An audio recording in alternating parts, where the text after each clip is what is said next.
Hi everyone. Today our group will be talking about infantilization.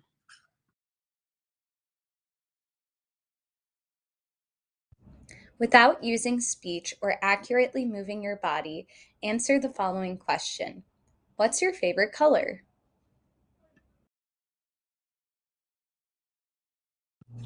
Unless you manage to find a really creative, innovative method, you probably either remained silent or moved awkwardly. Now, imagine if someone saw your reaction and assumed you simply didn't understand the question in the first place. Unfair, right? Just because you can't answer doesn't mean you can't understand. If someone were to assume that of you in real life, it'd probably be pretty frustrating, invalidating, and disrespectful. Unfortunately, that's the situation and feelings that many individuals face when experiencing infantilization.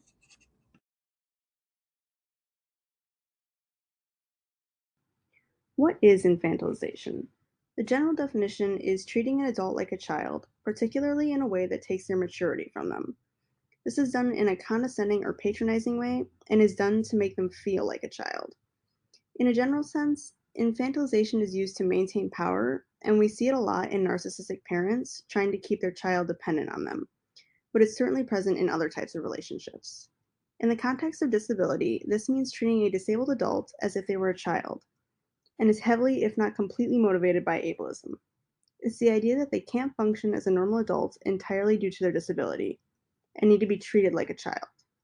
This can be things like baby talk, making decisions for a disabled person without consulting them, denying them adult behaviors like relationships, living on their own, sex, alcohol, etc.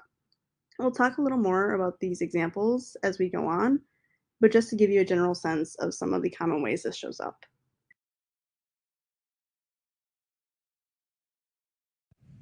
This is a visual depiction of infantilization. A young adult is holding a blue pacifier in their mouth, showing the juxtaposition between the childlike behavior and the maturity of the individual.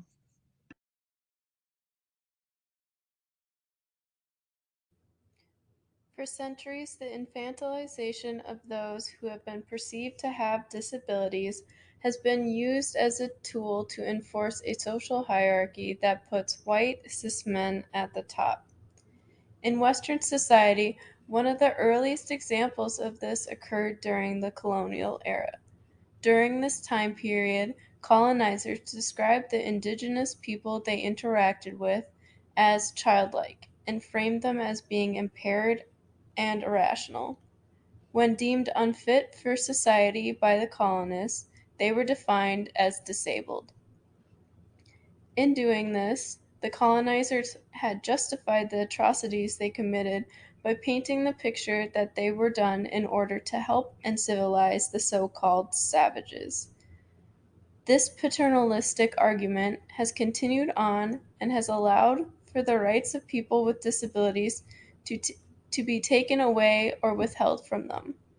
Some of its consequences can be seen in eugenics, when people who were seen as childlike were sterilized, and in institutions where people were swaddled with straitjackets and made to wear diapers. Today, infantilization is mostly seen in the form of microaggressions, but issues with eugenics and institutions are still occurring today.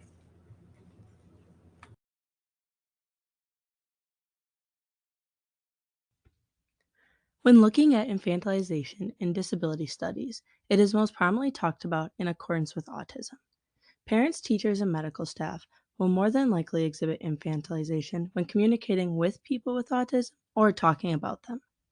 Another place we see infantilization is when discussing people with physical disabilities.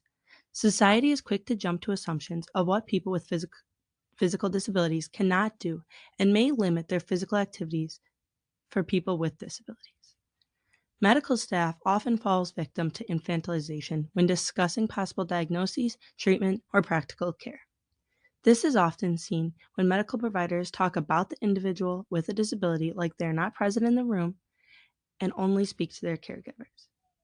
In light of trying to be helpful, caregivers will often limit people with disabilities' activities in their daily life. One way to combat this is to ask the individual who is disabled if they need help or assistance instead of doing everything for them. To reiterate the severity of infantilization on one's mental health, it could lead to projected feelings of incapability and dependencies, which not only adds into the wrongful stigma surrounding disability, but could cause or worsen mental health issues, feelings of insecurity, or catalyze relationship problems between the individual. One psychological effect on infantilization of people with disabilities is the discouragement of independence. If people are always quick to do things for people with disabilities, said person may develop a dependence on others for things they could do themselves. After being treated like a child their whole life, people with disabilities may resort to childlike behaviors because that is how they are used to being treated. Lack of self sufficiency also deters people with disabilities from living alone and doing other personal activities. If treated like less than their entire life, people with disabilities may experience learned helplessness and think less of themselves and others in the disabled community. Let's check in. These examples of infantilization might be ones that you have seen or heard in your own life. We want to ensure that all of you have the tools to be better advocates and change agents, which often means checking in with ourselves in the language we are choosing to use every day. Baby talk. You've all heard it. Aw, you're so cute. Look how adorable. This language implies that we see individuals with disabilities as childlike, and this can be harmful to their identity as a young adult or adult. So be sure to check in with yourself. If you're talking to someone with a disability in the same way that you might talk to a puppy or small child, you might be subjecting that person to infantilization. Censoring language or explanations of certain topics. Oh shit. Yep, how many times a week do you say this? Chances are it's pretty often. When we don't allow individuals with disabilities to swear, for example, we again force them into the idea that they are childlike and must be protected. This can also be seen in our explanation of things. Sex, for example. As we have learned and seen in this class, sex is intimate and it's important for everyone. That means people with disabilities too, and they have the right to talk and learn about it. Not talking to individuals with disabilities or speaking to someone that is with them instead of directly talking to them.